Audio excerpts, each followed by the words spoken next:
Welcome once more to Little By Them. Only this time, instead of featuring the main line, the very fast main line, East Coast main line, in this programme I'm going to be showing you the workings on the Midland section and the Midland and Great Northern section.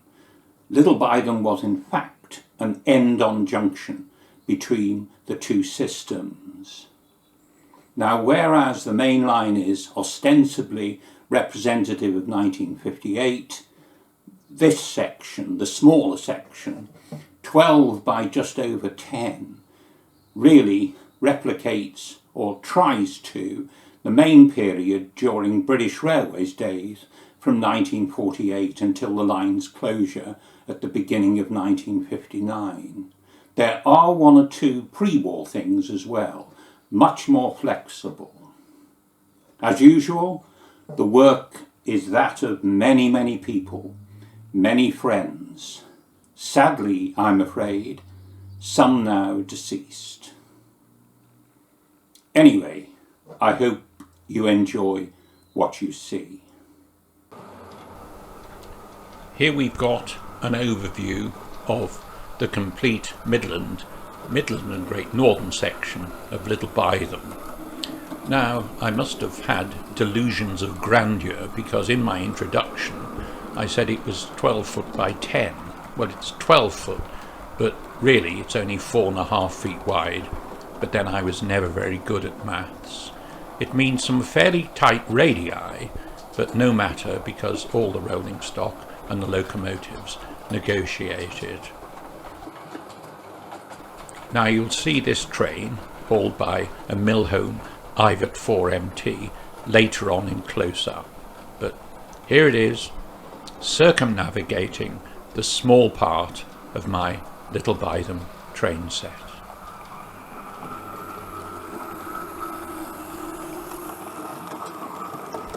I was a friend of the late Brian Lee, and Mo, my wife, and I found new homes for his collection after he had to go into a home. And it includes this K's J40 here on a goods train.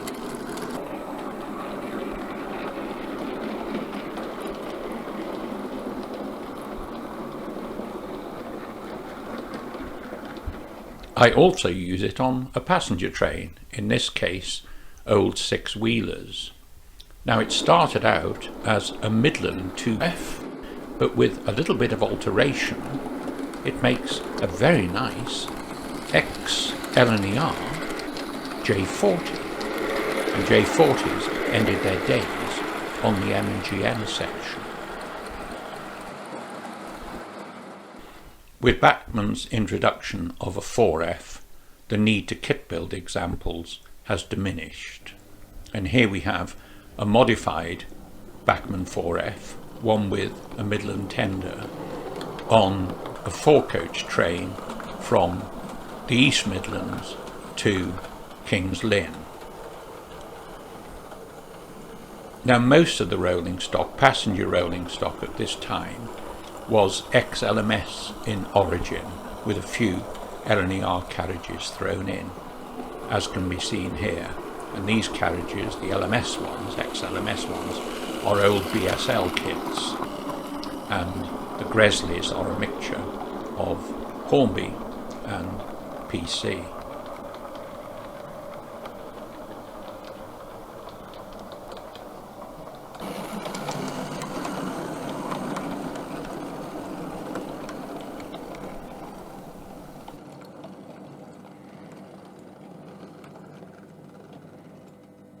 The most common passenger trains on this bit were 3 sets between Nottingham and King's Lynn return, and here's one.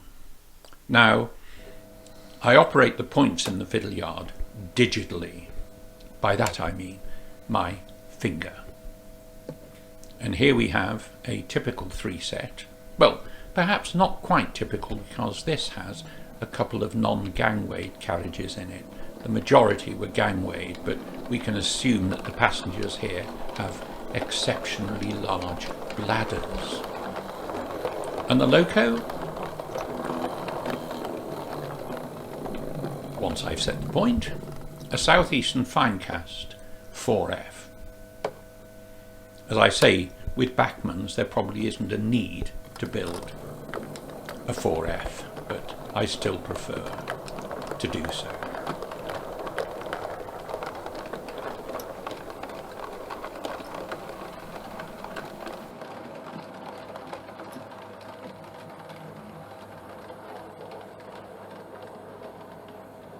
And here it comes, over Dave Wager's magnificent girder bridge, designed by Jamie Guest. These were pretty pedestrian in their timings, stopping at all stations, and the carriages in this case are ancient BSL kits and a modified Hornby example. The signal box, an X-ratio kit, was built by me and Ian Wilson. Digital control yet again, and the train comes into its dead-end siding in the fiddle yard. Nominally I have 9 trains all made up, but such is the flexibility that I can make as many as I want, because there is one through road. Another 3 set, this time made up of Lawrence Goddard carriages, and another 4F. In this case, an ancient, and I mean ancient, Acro kit. Acro from Coulsdon in Surrey made these kits shortly after the Second World War for a few years, until there was an embargo on brass after the Korean War broke out, and they ceased production and never ever started again. I found this kit in the bottom of a rotting box from the collection of someone who died, and thought, I'll make it. So I did, and it makes up very well, considering the kit is well over 70 years old. And here it comes back again. These really are lovely coaches. Lawrence Goddard used to make them from Comet kits and BSL kits, and they're beautifully finished. Well over 70 years old and counting.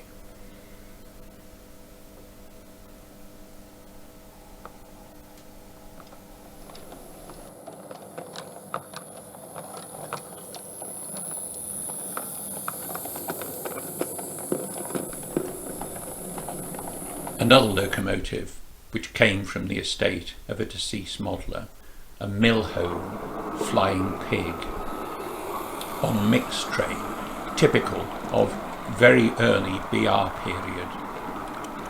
Now some of these carriages are just modified RTR and are due for replacement eventually. Not the last two though.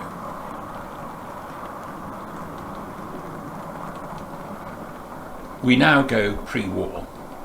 Ex-Great Central D9s were used on the M&GN after their express days on the GC London Extension and so on, were finished.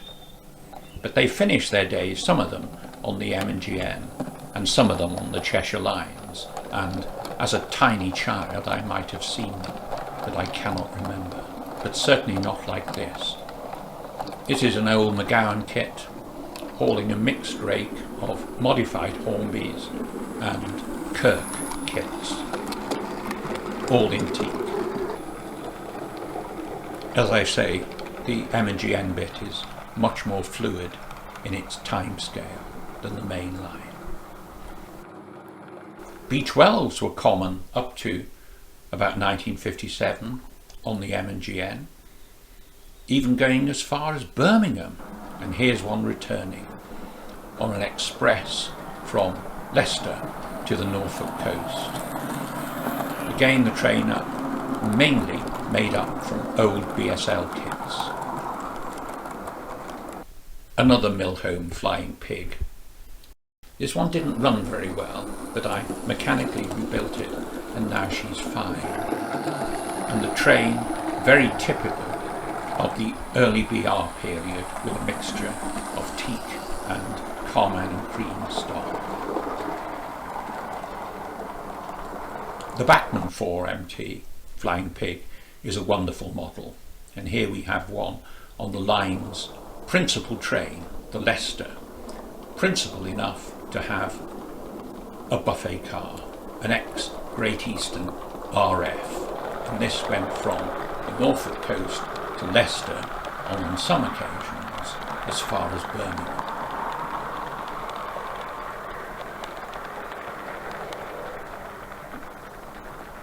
The Wills 4F, built by Rob Kinsey, on an up freight, is held at the signal, waiting for the single track section, which at the moment is occupied by a D16-3 on a typical 3-seat XLMS carriages in carmine and cream.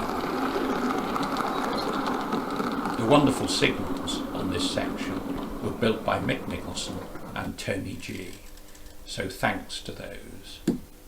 And once the line, the single track section to Saxby, is clear, the 4F gets the road, gets the lower quadrant peg, and crawls away.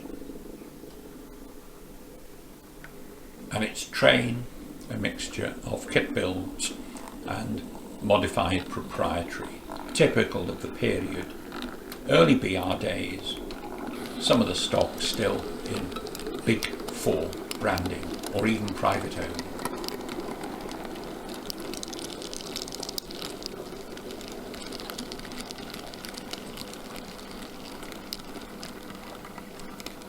Mostly weathered by me, some by Rob Davey.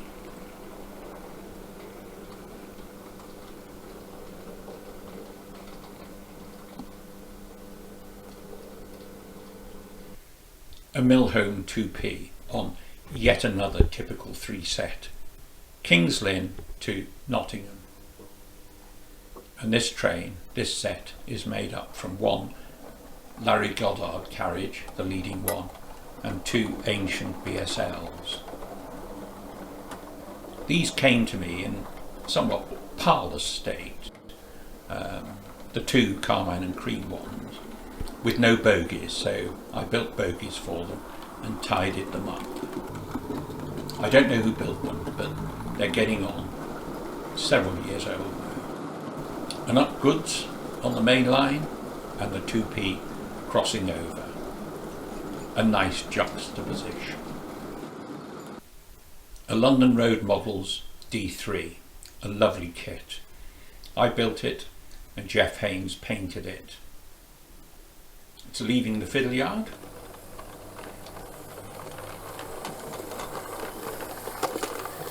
And it's the same 3-set you saw earlier with the 2 non-gangway coaches. As I say, gangway coaches were more typical, but at peak times almost anything that could turn a wheel would appear to have been utilised.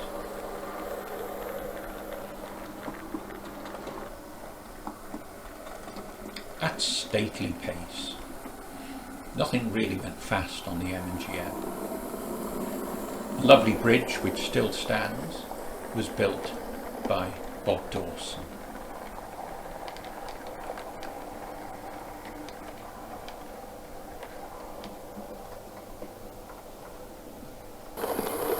And it goes back to its respective road in the fiddle yard. No DCC control, so simple on-off switches. An ancient K's J3, a budget model, which appeared in BRM earlier this year, bought for very little and made to go, but not with K's mechanics. So I built this and painted it, and Jeff Haynes weathered it for me. And again, the goods train and up goods, a typical mixture. Some kit some modified RTR.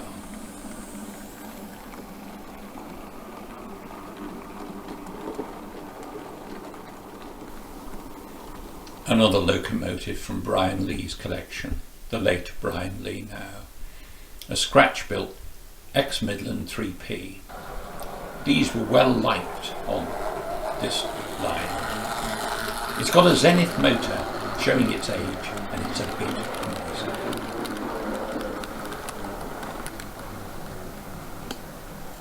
But not as noisy as this. Who built it I don't know, but it's got a porter's cab, presumably a newer porter's cab, and it doesn't half whine. And the carriages, a lovely 3-set. Lawrence Goddard.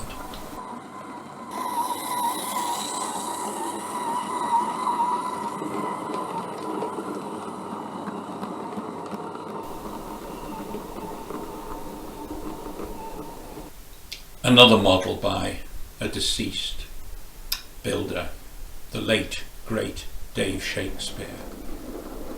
A modified Bachmann Flying Pig.